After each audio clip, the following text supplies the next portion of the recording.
si hádať. No a teraz roztočme, ale všetci spoločne. Aj moderátorka môže tancovať, Žilba chodí. 3 a do druhej strany. Ľava. Výborne. To, čo momentálne tu zažívame, tak je to roztancovaná Rožňava, pretože sme sa pokúsili o náš malý gemerský maratón a rekord a roztancovali sme, ako je možné vidieť, celú Rožňavu.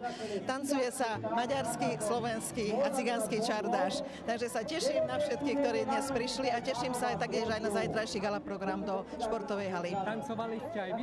No, veď ja sotva dýcham, samozrejme, veľmi dobre sa mi tancovalo. Na to, že je november, tak počasie je úžasné, vyšlo nám to.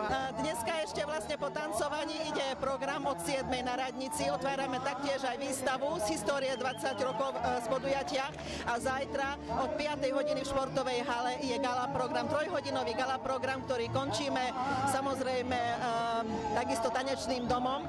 A že aby som ešte nezabudla, tak dnešný večer bude zaujímavý, pretože v Larsene a v Helbelse budú hrať ľudové hudby, takže dúfam, že všetkým mladým aj rockeristom sa zapáči aj naša ľudová hudba.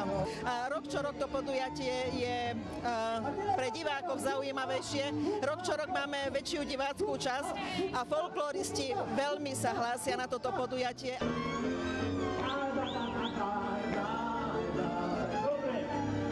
A už aj konečne prebrala sa aj Rožňava a dotiahla to do takéhoto tanca, ako je to teraz.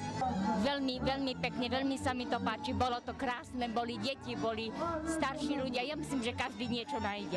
Žiaľ, musím záporne odpovedať, mladých dosť málo, ako vidíte, nás sme tu sama stárež. Aj v súboroch, ktoré tu prídu ešte aj večer, aj zajtra, mládež veľmi, veľmi málo vidieť.